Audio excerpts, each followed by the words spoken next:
Jade Blair here, legal escort and OnlyFans creator, but today we're talking about Fansly. So I quit Fansly. I quit a while ago, a few months, and there's a very good reason for it, I promise. So originally I joined Fansly before I started OnlyFans. And the reason was because OnlyFans had done that whole, oh my God, like we're not allowing adult creators, and they were taking away people's livelihoods with like no notice or anything, and it was horrific. I've also, even though they backtracked on that decision, I've also heard that they've changed their content policies a lot. And so a lot of creators who have been on the platform for many years, some of their old videos that were compliant with the content policy are now not compliant. And so OnlyFans has shut down their accounts, even though it was a genuine mistake on the creators' part, because they didn't realize they still had content on their site that didn't comply with the new guidelines. So anyway, I was upset that OnlyFans is so not creator friendly and they don't support their adult creators, and it's just not a very ethical site. So I was like, well, I'll try something different. Cue Fansly, which is meant to be a lot better. Now, in terms of the actual platform, I much preferred Fansly because they allow you to have everything kind of on one profile. So you're allowed to set multiple types of subscription tiers. So you can do like a subscription where you get like just photos, and then you could set another subscription where you get photos and videos. But if the person is only subscribed to, say, your photo tier, they could pay per video for your videos. So you could set each video at a price, which I loved, where on OnlyFans, you can have one page that is subscription based. And if you want to send out pay per view, you have to send it in the messages. And then you can have a separate page that is just pay per view, which is just a lot. It's 2 pages and then messages, and it's a whole thing, where on OnlyFans you can basically delegate each post to what tier it applies to and who gets to see it, or if they have to pay extra to see it, which I love. They also allow a lot more in terms of adult content than OnlyFans does. Fantastic. So I started on Fansly. The thing that I found straight away is that not a lot of people know what Fansly is. So when I was promoting and advertising, I was on Reddit, I was on Twitter, I made a single YouTube video. No one knew what Fansly was. And so a lot of people didn't trust the site. They didn't want to sign up and give like their credit card details to a site they didn't trust.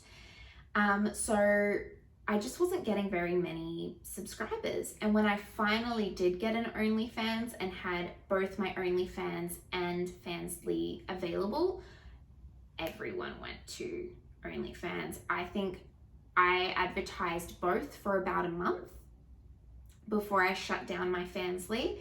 And I think in that entire month, I got like 130 subscribers to my OnlyFans and like 1 to my Fansly. And I was still pushing Fansly more than my OnlyFans. So like Fansly was the first one you saw in the list. It always came first. I was pushing it the most, but everyone went to OnlyFans because it's tried, true, and trusted. Everyone knows what it is. So unfortunately, Fansly does not yet have the brand recognition that I needed to build a platform or like a fan base from scratch. So that's a big thing that I noticed that was frustrating. But the big kicker that actually stopped me from made me cancel and delete my entire profile was that Fansly stopped paying me. So they had an issue at the very beginning of this year. So very beginning of January, where basically the client, right, the fan pays Fansly, and then Fansly has a third party that then transfers the money to the creator. So it goes Fansly, third party, creator, right? It doesn't just go Fansly, creator. The third party in the middle here had some sort of issue where worldwide, pretty much, it just stopped being able to transfer money. So there were heaps of countries, including Australia where I am, that could not get their money from Fansly that they had earned. And at first I was like, oh, okay, like I'll submit a support ticket. It'll be a little while, a couple days a week, not a big deal. I wasn't getting a lot of money from Fansly anyway, just a couple $100 here and there. So it wasn't my main income, so I wasn't too worried. Submit a support ticket. They did get back to me relatively quickly. I think it was within 12 hours. Basically, they explained the situation about the third party and that they were working on it. They didn't give me a time frame, but I didn't expect it to take very long. A few days go by, a few weeks go by, and I'm on Reddit. I'm talking to other creators. What the hell is going on?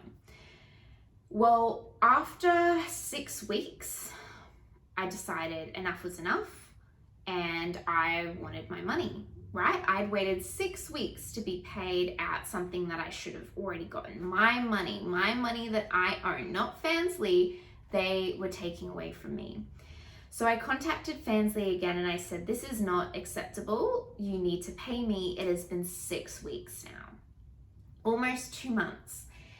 And they gave me 3 options. One was Bitcoin, which I absolutely to this day don't want to use. I know I'm gonna have to learn how to use it eventually. I understand that. I am holding off as long as I can because I hate technology. I sound like such a grandma. I just don't want to learn how to use it. I don't. I'm sorry. It's confusing and it's a lot of work that I shouldn't have to do to get my own money, right? The other scary thing is Bitcoin fluctuates, right? So I could have Fansly pay into my Bitcoin wallet and then try to pull that out to be actual Australian dollars, and I could lose half of it because in the time it took me to pull it out, it's fluctuated.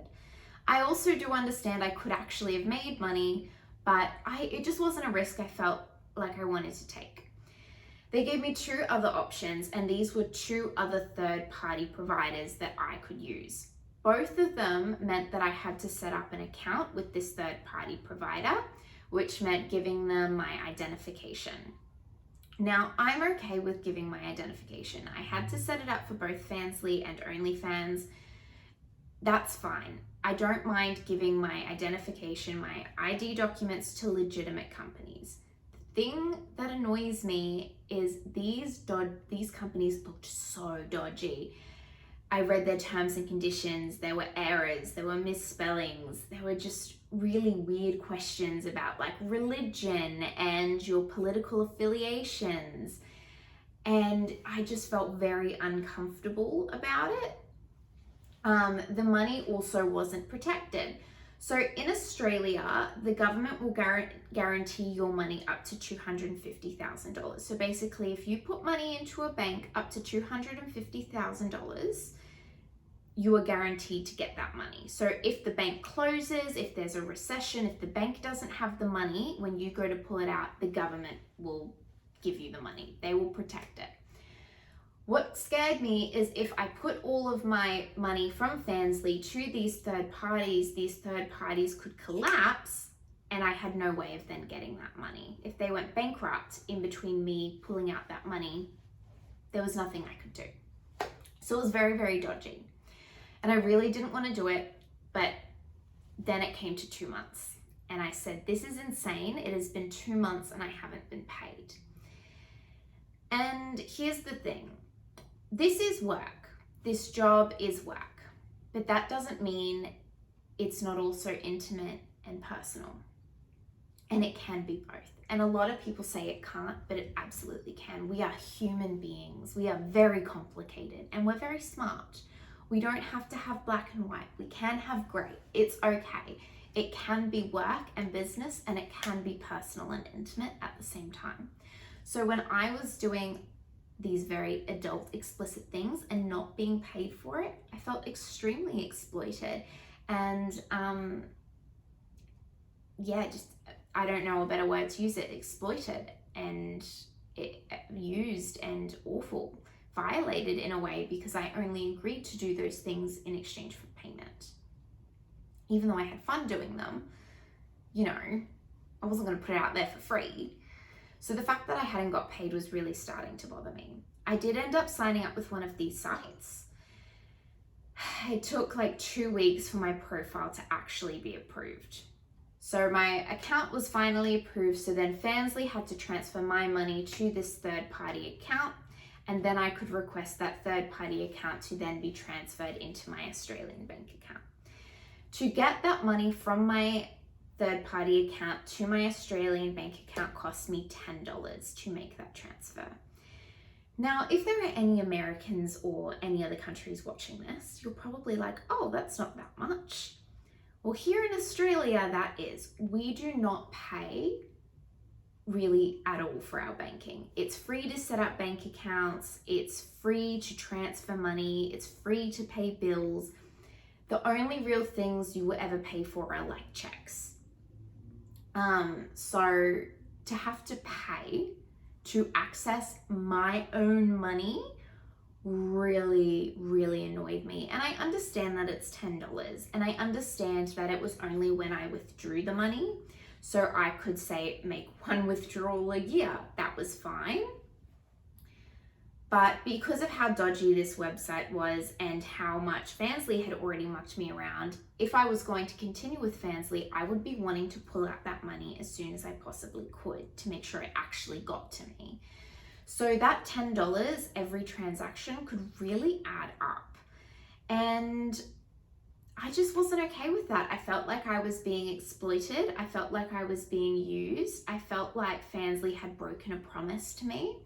So I ended up pulling out all of my money and basically shutting down my account.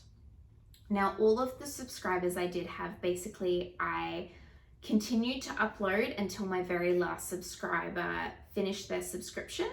And I set my settings so that everyone was unable to renew their subscription, and no one could subscribe to me. So basically I made sure that anyone who had already paid got the content that they paid for.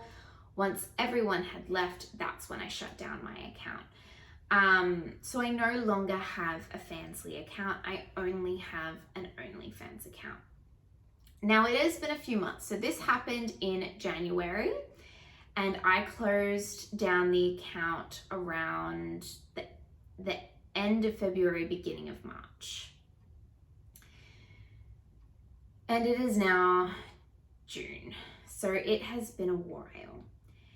Part of me is regretting it because I really put all my eggs in one basket in terms of online content.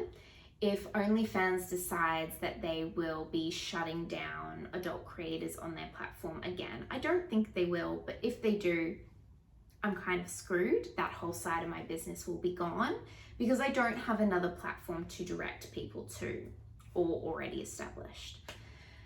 So it is upsetting. But because of how I was treated by Fansly, I'm still very hesitant to go back and start again. Also, running more than one platform was tricky. I'm not gonna lie, it was very tricky. Well, it wasn't tricky, it was just like more work than it needed to be. So I don't think I am going to start up a Fansly again anytime soon. I'm going to continue with my OnlyFans, and fingers crossed, it'll keep going as well as it has. So I have more updates on how I'm doing with OnlyFans soon in my next video. But if you want to get to know me more or see my OnlyFans, check out the links in the description. If you are a creator or wanting to become a creator and sign up with OnlyFans, I do have a referral link. And if you use that, it won't cost you anything, but I will happily give you any help that I can in starting up your OnlyFans journey. But until next time, mwah!